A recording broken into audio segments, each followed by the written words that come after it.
అంటే ఇప్పుడు పహల్గామ్లో జరిగిన దుర్ఘటనను ఇంటెలిజెన్స్ పసిగట్టలేకపోయిందా అంటే ఏం చెప్తారు సార్? అది అనుకోవడం కూడా తప్పండి. There is no intelligence failure. Intelligence మన ముందు నుంచే చెప్తా ఉంది. ఒక దాదాపు 50-60 మంది టెర్రరిస్ట్ కాశ్మీర్ వ్యాలీలో దూరి ఎక్కడో దాక్కుని ఉన్నారు. వాళ్ళకి అబవ్ గ్రౌండ్ వర్కర్ సపోర్ట్ ఉంది లోకల్ పాపులేషన్లో. వాళ్ళు ఎప్పుడు బయట వస్తారో ఏం చేస్తారో మనకు తెలియదు. ఒక టీం వచ్చింది, గొడవ చేసిపోయింది. ఇప్పుడు ఫుల్ ఫ్లెజ్డ్ సర్చ్ ఆపరేషన్ జరుగుతూ ఉంది. ఆర్మీ, పారామిలిటరీ ఫోర్సెస్, పోలీసు వాళ్ళు అందరు కలిసి ఆ ఆపరేషన్ జరుగుతూ ఉంటే ఏమవుద్ది, ఈ 50-60 పీపుల్ని చాలా వరకు పట్టుకుంటారండి, యాక్షన్ తీసుకోలేరు. నేను అనేది ఏంటంటే ఈ అబవ్ గ్రౌండ్ వర్కర్స్ ఎవరైతే వాళ్ళకి సపోర్ట్ ఇస్తున్నారో హైడౌట్లు ఎత్తికి పెట్టి అక్కడ వాళ్ళకి కావాల్సిన బట్టలు, బ్లాంకెట్స్, ఫుడ్, వాటరు అన్ని స్టోర్ చేసి పెట్టి వీళ్ళని అక్కడ గైడ్ చేసి అక్కడ దాక్కోండి అని చెప్పి, లేకపోతే కొంతమంది ఇళ్లలోనే పెట్టుకుని ఇట్లా ఈ అబవ్ గ్రౌండ్ వర్కర్స్ మహా అయితే 10%, మేబీ అ లిటిల్ మోర్. ఆ తత్మా 85-90% పీపుల్ వాళ్ళు ఏమనుకుంటారండి, ఇట్లా జరుగుతూ ఉంటుంటే మన టూరిస్ట్ వారు కాశ్మీర్ వ్యాలీలో, ఇదంతా జరిగేది కాశ్మీర్ వ్యాలీ మెయిన్లీ. కాశ్మీర్ వ్యాలీలో మ్యాక్సిమం ఇన్కమ్ వచ్చేది టూరిజం నుంచి. ఆ టూరిజం మ్యాక్సిమం ఎక్కడి నుంచి వస్తుంది, ఇండియన్ టూరిస్ట్, తత్మా పార్ట్స్ ఆఫ్ ఇండియా నుంచి పోయే డొమెస్టిక్ టూరిజం నుంచి వస్తుంది. కొంచెం వరకు ఫారెన్ టూరిజం కూడా ఉంది, బట్ మోస్ట్లీ డొమెస్టిక్ టూరిజం. ఆ టూరిస్ట్ రాకపోతే, మీ హ్యాండీక్రాఫ్ట్స్ అవన్నీ కొనకపోతే మీకు బిజినెస్ ఏముంది, మీ ఇన్కమ్ ఏముంది? అది కాశ్మీర్ వాళ్ళు క్లియర్గా రికగ్నైజ్ చేస్తున్నారు.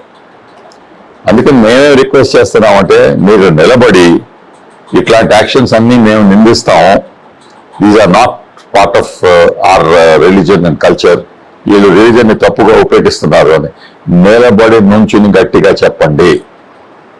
అప్పుడే వీళ్ళకి సపోర్ట్ పోద్ది.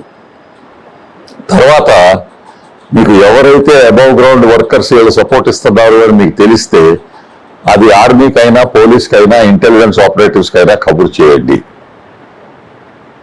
They are not your people, they are not doing good for you. అట్లాంటప్పుడు మీరు చెప్పటం న్యాయం. అది మీరు చెప్పితే వాళ్ళకి సపోర్ట్ లేకపోతే ఈ టెర్రరిస్ట్ అక్కడ పనిచేయలేరు.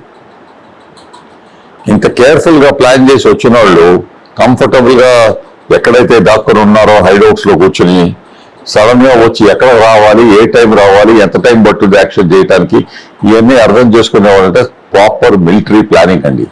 ఊరినే టెర్రరిస్ట్ వచ్చి గన్ పెట్టి షూట్ చేయటం అని కాదు. ఇది ప్రాపర్ మిలిటరీ ప్లానింగ్. అక్కడ చేసిన వాళ్ళలో వాళ్ళ లీడర్స్ మిలిటరీ ట్రైన్డ్ ఆఫీసర్స్ అండి.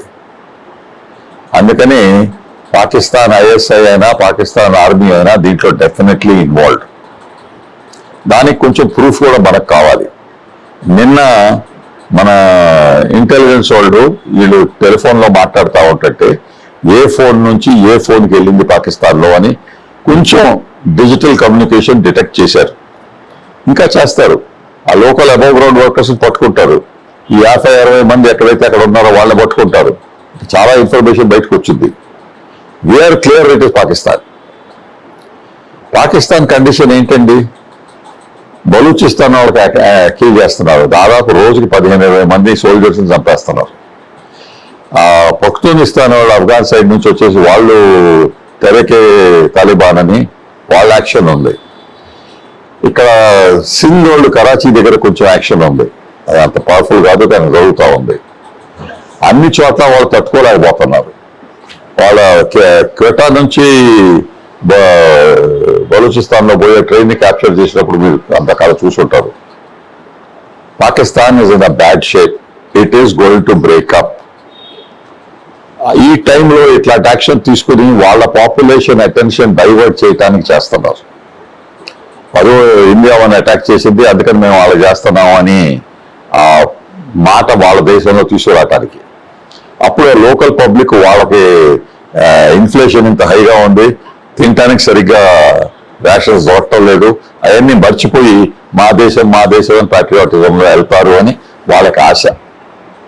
ఈ అటెన్షన్ డైవర్ట్ చేసే ప్రయత్నాలు మనం సక్సీడ్ కాయనికోవద్దు. అంటే